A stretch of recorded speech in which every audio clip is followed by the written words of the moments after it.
ሰላም ጤና ይስጥልን የተወደዳችሁ የገበያ ሚዲያ ተከታዮቻችን የዕለተ አርብ ነሐሴ 1 ቀን 2018 ዓ.ም ለዕለቱ የመረጥናቸው አዳዲስ ሀገራዊ እንዲሁም ዓለም አቀፋዊ የቢዝነስ ዘገባዎቻችንን ይዘንላችሁ ቀርበናል። የዜና ዘገባችንን ስፖንሰር ያደረገልን አጋራችን ደግሞ የሮሃ ፎሬክስ ቢሮ ነው። በዜና ዘገባችን ላይ የሮሃ ፎሬክስ ቢሮን የዕለቱን የምንዛሬ ተመን እናጋራችኋለን። በቅድሚያም አርዕስቶቹን። በሳምንቱ መጀመሪያ ቀናሽ ማሳየቱ የተገለጸው ነዳጅ በሆርሙዝ ወሽመጥ የተፈጠረው አለመረጋጋት ዋጋው በድጋሚ እንዲጨምር አድርጓል። ምክንያቱን ዝርዝር እንመለከተዋለን። ህገ ወጥ የወርቅ ንግድ ላይ የተሰማሩ የውጭ ዜጎች ከኢትዮጵያ መባረራቸው ተገልጿል። ከዚህ ጋር ተያይዞ በተለያየ ዘርፍ ያሉ በርካታ የመንግስት አመራሮችና ግለሰቦች ላይ እርምጃ መወሰዱም ተነግሯል። ሙሉ መረጃውን እናደርሳቸዋለን። የኢሚግሬሽንና ዜግነት አገልግሎት በኢትዮጵያ ኢንቨስት ለሚያደርጉ የውጭ ዜጎች የሚሰጥ $10,000 ቪዛ ከመጪው ዓመት ጀምሮ እንደሚሰጥ ገልጿል። ለመሆኑ እነዚህ ኢንቨስተሮች ቪዛውን ለማግኘት ምን ማሟላት አለባቸው? የምንነግራችሁ ይሆናል። የባህልና ስፖርት ሚኒስቴር ከባህል ኪነጥበብና ስፖርት ዘርፍ $380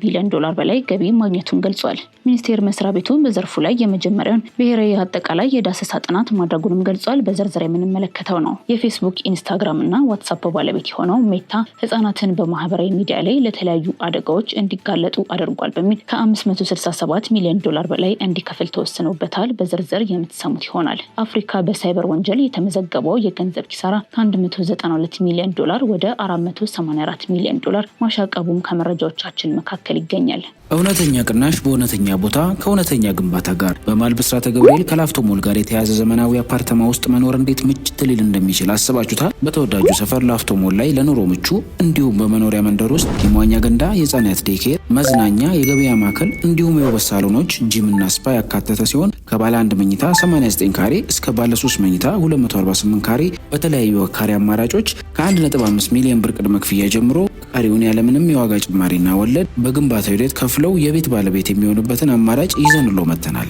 ያስተውሱ፣ ቀድሞ ለሚመጡ ውስን ደንበኞች ብቻ እስከ 30% የሚደርስ ታላቅ ቅናሽ አዘጋጅተናል። ለበለጠ መረጃና ለሳይት ቀጠሮ በ0926 712091 ወይም በ0952 117992 ፈጥነው ይደውሉልን። አማን ፕሮፐርቲስ። በሆርሙዝ ሰርጥ የመርከቦች እንቅስቃሴ ላይ እንደገና የተፈጠረው አለመረጋጋት በዓለም የነዳጅ አቅርቦት ላይ ስጋት በመፍጠሩ የነዳጅ ዋጋ እየጨመረ መሆኑ ተገልጿል። የብሬንት ድፍድፍ ነዳጅ ዋጋ በ100 ገደማ በመጨመር ከ$83 በላይ በበርሜል ሲገበያይ የአሜሪካ ዌስት ቴክሳስ ኢንተርሚዲየት ደግሞ በተመሳሳይ መጠን በመጨመር ወደ $78 በበርሜል ተቃርቧል። የነዳጅ ዋጋ ጭማሪ የተከሰተው ሐሙስ ዕለት ሁለቱም የነዳጅ መለኪያዎች ከ$3 በላይ በበርሜል ከጨመሩ በኋላ ነው። የዋጋ ጭማሪውን የፈጠረው ኢራን በሆርሙዝ ሰርጥ የመርከቦች እንቅስቃሴ ላይ አዳዲስ ገደቦችን ልትጥል እንደምትችል የወጡ ሪፖርቶችን ተከትሎ ነው። የኢራን መገናኛ ብዙሃን እንደዘገቡት በኢራን ህግ አውጪዎች እየተመረመረ ባለ ረቂቅ ሀሳብ የአሜሪካና የእስራኤል መርከቦች በሆርሙዝ ሰርጥ እንዳይጠቀሙ ሊከለክሉ እንደሚችሉ ጠቁሟል። የታቀዱትን ህጎች ለሚጥሱ መርከቦችም ከፍተኛ ቅጣት ሊጣል እንደሚችል ተገልጿል። በዚህ ሳምንት መጀመሪያ የነዳጅ ዋጋ በተቃራኒው ቀንሶ የነበረ ሲሆን በወቅቱ የዲፕሎማሲ ጥረቶች በሆርሙዝ ሰርጥ መደበኛ የመርከብ እንቅስቃሴ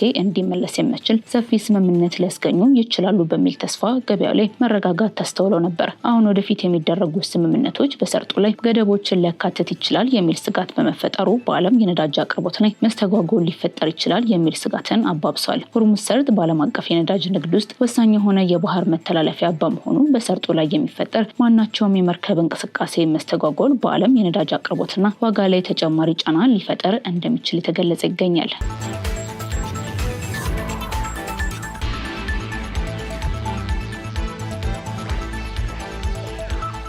ህገ ወጥ የወርቅ ንግድ ላይ የተሰማሩ የውጭ ዜጎች ከኢትዮጵያ መባረራቸው ተገለጸ። መንግስት ህገ ወጥ ንግድ፣ የገንዘብ ማስተላለፍ፣ ሙስናና ሌሎች ኢኮኖሚያዊ ወንጀሎችን ለመቆጣጠር በሀገር አቀፍ ደረጃ እርምጃዎችን እየወሰደ እንደሚገኝ አስታውቋል። የመንግስት ኮሚኒኬሽን ሚኒስተር እናት አለም መለሰ በሰጡት መግለጫም እርምጃዎቹ በሀገሪቱ በመተግበር ላይ ያለውን የማክሮ ኢኮኖሚ ማሻሻያ ፕሮግራም ለመደገፍና የኢኮኖሚ መረጋጋትን የሚያደናቅፉ ህገ ወጥ ተግባራትን ለመከላከል መሆናቸውን ገልጸዋል። በማዕድን ዘርፍም የወርቅ ህገ ወጥ ንግድ ላይ ተሳትፈዋል በሚል 183 ግለሰቦች ላይ ህግ እርምጃ መወሰዱ ተገልጿል። ከነዚህም መካከል የመንግስት ባለስልጣናት፣ የጸጥታ አካላት፣ የማዕድን አምራቾችና የውጭ ዜጎች እንደሚገኙበት ተጠቁሟል። በጉዳዩ የተሳተፉ የውጭ ዜጎች ከሀገር እንደተባረሩ፣ ወርቅ፣ የውጭ ምንዛሬ፣ የጦር መሳሪያና ተያያዥ ቁሳቁሶችም እንደተያዙ መንግስት አስታውቋል። በተመሳሳይም ህገ ወጥ የነዳጅ ንግድ ላይ ተሳትፏላቸው በተባሉ ከ650 በላይ ግለሰቦች፣ የነዳጅ ማደያዎችና አቅራቢ ድርጅቶች ላይም ህግ እርምጃ ተወስዷል። ከዚህ ጋር በተያያዘ 38 የመንግስት ባለስልጣናት ያልተፈቀደ የነዳጅ ግብይትና የሐሰት ሰነድ አጠቃቀም ተግባር ፈጽመዋል በሚል ተከሰዋል። ከ7000 በላይ ንግድ ተቋማትና መጋዘኖችም ህገወጥ የንግድ እንቅስቃሴ ፈጽመዋል በሚል እንደታሸጉ ወይንም መዘጋታቸው ተጠቁሟል። በህገወጥ የገንዘብ ማስተላለፍ በተለይም በሐዋላና በጥቁር ገበያ የውጭ ምንዛሪ ግብይት ተሳትፈዋል በሚል በ169 ኢትዮጵያውያን የውጭ ዜጎች ላይም ህጋዊ እርምጃ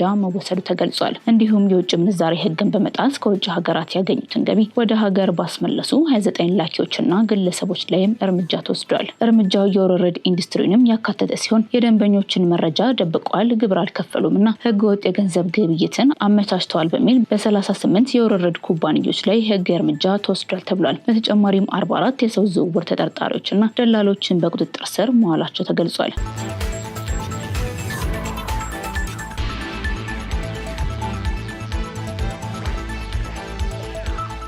ለውጭ ኢንቨስተሮች ለ10 ዓመት የሚያገለግል ቪዛ $10,000 ሊሰጥ መሆኑ ተገለጸ። የኢሚግሬሽንና ዜግነት አገልግሎት በኢትዮጵያ ኢንቨስት ለሚያደርጉ የውጭ ዜጎች የሚሰጥ $10,000 ቪዛ ከመጪው ዓመት ጀምሮ እንደሚሰጥ ገልጿል። የኢሚግሬሽንና ዜግነት አገልግሎት ወደ ኢትዮጵያ በመምጣት ኢንቨስት ለማድረግ የሚፈልጉ የውጭ ዜጎች የሚሆንና ለ10 ዓመታት አገልግሎት እንዲሰጥ ያዘጋጀው ወርቃማ ቪዛ በ2019 ዓ.ም መጀመሪያ መስጠት እንደሚጀምርና ቪዛውን ማግኘት የሚፈልግ የውጭ ሀገር ኢንቨስተርም $10,000 መክፈል እንደሚጠበቅበት አስታውቋል። የአገልግሎቱ የህዝብ ግንኙነትና ኮሚኒኬሽን ዳይሬክተር አቶ አምቦ መቃሳ ኢንቨስት ለማድረግ ወደ ሀገር ውስጥ በመግባት የመኖሪያ ጊዜ ፈቃዳቸው የተጠናቀቀ የውጭ ሀገር ዜጎች ሲያቀርቧቸው የነበሩ ቅሬታዎችን የሚፈታ መሆኑን አስረድተዋል። ቪዛውን ማግኘት የሚችሉ ኢንቨስተሮች $10 ሚሊዮን በላይ ኢንቨስትመንት ሊኖራቸው እንደሚገባ፣ ሆኖም $5 ሚሊዮን ኢንቨስትመንት ኖሯቸው የተሰማሩበት የኢንቨስትመንት ዘርፍ የቴክኖሎጂና የእውቀት ሽግግር ሊያስገኝ የሚችል ከሆነ ቪዛውን ማግኘት ይችላሉ ብለዋል። አገልግሎቱ ቪዛውን እንዲያቀርብ የፈቀደው ደንብ በሚኒስትሮች ምክር ቤት መጽደቁን የሚገልጹት አቶ አምቦ በአገልግሎት በኩል ተግባራዊ ለማድረግ የሚቀረው ደንቡን ለማስፈጸም የሚያስችሉ መመሪያዎችን ማዘጋጀት መሆኑና ይህም እየተጠናቀቀ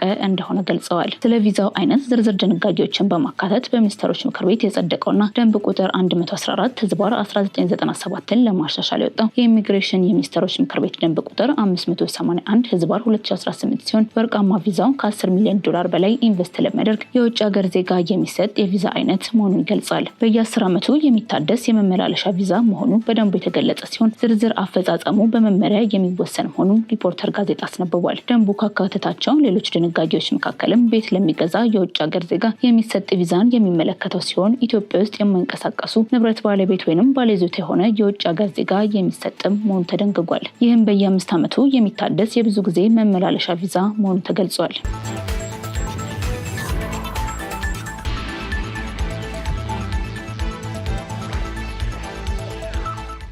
ከባህል ኪነ ጥበብና ስፖርት ዘርፍ ከ380 ቢሊዮን ዶላር በላይ ገቢ መገኘቱ ተገለጸ።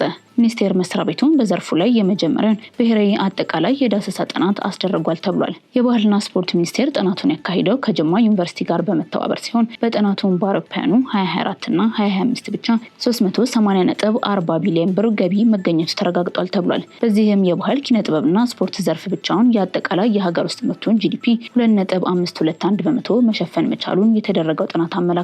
ከዚህ የዘርፉ አጠቃላይ አስተዋጽኦ ውስጥም ባህል 38.44 በመቶ ድርሻ በማበርከት በቀዳሚነት ሲጠቀስ፣ የስፖርት ዘርፉ ደግሞ ከተገኘው ገቢ 31.65 በመቶውን ድርሻ እንደሚይዝ ተጠቁሟል። በሌላ በኩል ደግሞ የኪነ ጥበብ ዘርፉ 29.91 በመቶውን ድርሻ እንደሚይዝ ይፋ የተደረገው ጥናቱ አሳይቷል። ሆኖም የባህል ኪነ ጥበብና ስፖርት ዘርፍ ከዚህ በላይ ለሀገር ማበርከት ያለበትን ያህል ሚና እንዳይወጣ ያደረጉ ተግዳሮቶች መኖራቸውም በጥናቱ ተመላክቷል። ከነዚህም ውስጥ የግሉ ሴክተር ተሳትፎ ዝቅተኛ መሆንና በመንግስት በጀት ላይ ጥገኛ መሆን፣ በቂ የሰለጠነ የሰው ኃይል አለመኖር፣ ደካማ የሆነ የአእምሮ ንብረት ጥበቃ አሰራር፣ አነስተኛ የገቢ አቅርቦት፣ የተጠናከረ የመረጃ አያያዝ አለመኖር የመሳሰሉት በቀዳሚነት ይጠቀሳሉ ተብሏል። በአንጻሩ እየታዩ ያሉ የዘርፉ ማነቆችን ለመፍታት ተቋማዊ አደረጃጀቶችን ማዘመን፣ የመረጃ አያያዝን ማሻሻል፣ ዘርፍ ተኮር ደረጃዎችና ምደባዎችን ማውጣት፣ በዘርፎቹ ላይ የሚደረገውን የመዋለ ንዋይ ፍሰት ማጠናከር፣ የፋይናንስ አቅርቦትን ማሳደግ፣ መሰረተ ልማቶችን መዘርጋት፣ ዘርፉ የሚፈልገውን የሰው ኃይል ማፍራት እንዲሁም ብሔራዊ የባህል ኪነ ጥበብና የስፖርት መረጃ ስርዓትን መገንባት ያስፈልጋል ተብሏል። የባህልና ስፖርት ሚኒስቴር ከሐምሌ 29 ቀን 2018 ጀምሮ እስከ ዛሬ ነሐሴ 1 ቀን ድረስ የዘለቀ የ2018 በጀት ዓመት አፈጻጸምና የ2019 እቅድ ግምገማ ጉባኤ እያካሄደ ይገኛል።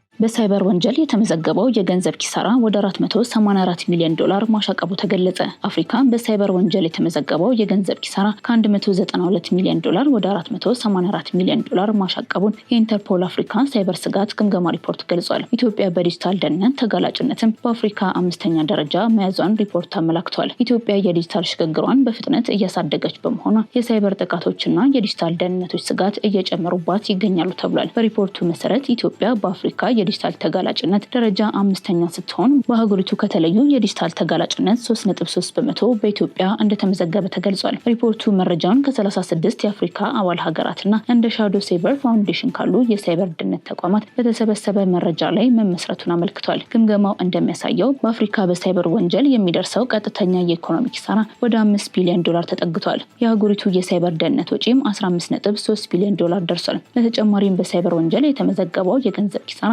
ከ192 ሚሊዮን ዶላር ወደ $484 ሚሊዮን ከማሻቀቡም በላይ የተጎጂዎች ቁጥርም ከ35,000 ወደ 87,000 ከፍ ብሏል። በምስራቅ አፍሪካ ደግሞ የሳይበር ስጋት ደረጃ ከመካከለኛ እስከ ከፍተኛ ተብሎ ተመድቧል። በክልሉ የሚታዩት ዋና ዋና ስጋቶች የሞባይል ገንዘብ ማጭበርበር፣ የቴሌኮሙኒኬሽን ስርዓት ጥሰቶችና የመሰረተ ልማት ላይ የሚፈጸሙ የራንሰምዌር ጥቃቶች ናቸው። እንደ ሪፖርቱ ጥቃቶች በተለይም የደህንነት ማሻሻያ ያልተደረገላቸው ሶፍትዌሮች፣ ለአጥቂዎች የተጋለጡ የቪፒኤን ስርዓቶችና በተሳሳተ መንገድ የተዋቀሩ የሰነድ አስተዳደር ስርዓቶችን በመጠቀም ይፈጸማሉ።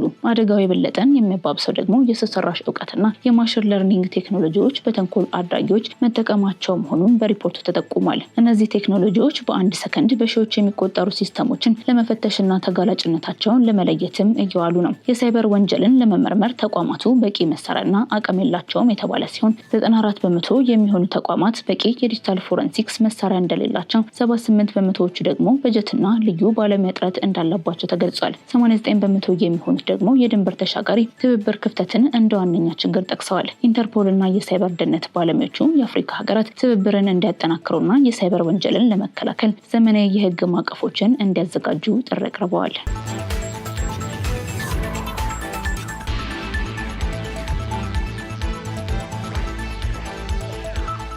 ሜታ በህፃናት ደህንነት ጉዳይ $567 ሚሊዮን እንዲከፍል ተወሰነበት። የፌስቡክ፣ ኢንስታግራም እና ዋትስአፕ ባለቤት የሆነው ሜታ ህፃናትን በማህበራዊ ሚዲያ ላይ ለተለያዩ አደጋዎች እንዲጋለጡ አድርጓል በሚል ከ567 ሚሊዮን በላይ እንዲከፍል የኒው ሜክሲኮ ፍርድ ቤት ወስኖበታል። የኒው ሜክሲኮ ጠቅላይ አቃቤ ህግ ራውል ቶሬዝ በ2023 በሜታ ላይ ክስ የመሰረቱ ሲሆን ክሱም ኩባንያው ህፃናትን ከኦንላይን አደጋዎች፣ ከአዳኞችና ከሌሎች ጎጂ ይዘቶች ለመጠበቅ በቂ እርምጃ አልወሰደም የሚል ነው። በመጋቢት ወር የኒው ሜክሲኮ ዳኛ የሜታ ተጠያቂነት በተረጋገጠበት የዳኞች ውሳኔ መሰረት $375 ሚሊዮን ካሳ እንዲከፍል ወስነው ነበር። አሁን የተሰጠው ውሳኔ ግን ክፍያውን ከ567 ሚሊዮን በላይ ከፍ አድርጎታል። የክሱ አቃቤ ህግ ሊንዳ ሲንገር በመዝጊያ ንግግራቸው የሜታ አልጎሪዝሞች አዋቂዎችን በታዳጊዎች የተለጠፉ ይዘቶችን እንዲመሩ አድርጓቸዋል ሲሉ ገልጸዋል። ሜታ በበኩሉ የፍርድ ቤቱን ውሳኔ እንደማይቀበልና ይግባኝ እንደሚጠይቅ ገልጿል። ኩባንያው በመድረኮቹ ላይ የተጠቃሚዎቹን ደህንነት ለመጠበቅ እንደሚሰራና አደገኛ ተጠቃሚዎችን እንዲሁም ጎጂ ይዘቶችን የመለየትና የማስወገድ እርምጃ እየወሰደ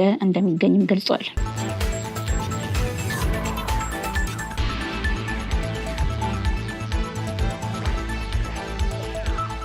በመጨረሻም የሮሃ ፎሬክስ ቢሮን የውጭ ምንዛሬ ተመን እናጋራቸዋለን። በዚህም የአሜሪካን ዶላር በ178 ብር ከ4 ሳንቲም እየተገዛ በ181 ብር ከ60 ሳንቲም እየተሸጠ ይገኛል። የእንግሊዝ ፓውንድ በ230 ብር ከ1 ሳንቲም እየተገዛ በ234 ብር ከ61 ሳንቲም እየተሸጠ ይገኛል። ዩሮ በ199 ብር ከ60 ሳንቲም እየተገዛ በ203 ብር ከ59 ሳንቲም እየተሸጠ ይገኛል። የስዊስ ፍራንክ በ215 ብር ከ72 ሳንቲም እየተገዛ በ220 ብር እየተሸጠ ይገኛል። የደቡብ አፍሪካ ራንድ በ9 ብር ከ14 ሳንቲም እየተገዛ በ9 ብር ከ32 ሳንቲም እየተሸጠ ይገኛል። የአረብ ኤምሬትስ ድርሃም በ47 ብር ከ80 ሳንቲም እየተገዛ በ48 ብር ከ75 ሳንቲም እየተሸጠ ይገኛል። የአውስትራሊያ ዶላር በ115 ብር ከ61 ሳንቲም እየተገዛ በ117 ብር ከ92 ሳንቲም እየተሸጠ ይገኛል። የሳውዲ ሪያል በ46 ብር ከ38 ሳንቲም እየተገዛ በ47 ብር ከ30 ሳንቲም እየተሸጠ ይገኛል። የቻይና ዩዋን በ24 ብር ከ76 ሳንቲም እየተገዛ በ25 ብር ከ25 ሳንቲም እየተሸጠ ይገኛል። የካናዳ ዶላር በ121 ብር ከ54 ሳንቲም እየተገዛ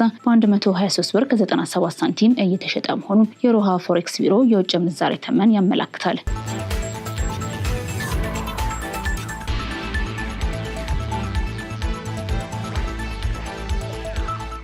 ለዕለቱ የመረጥናቸው አዳዲስ ሀገራዊ እንዲሁም ዓለም አቀፋዊ የቢዝነስ ዘገባዎቻችን ያደመጣችኋቸውን ይመስላሉ። መልካም ቀን ይሆንላችሁ።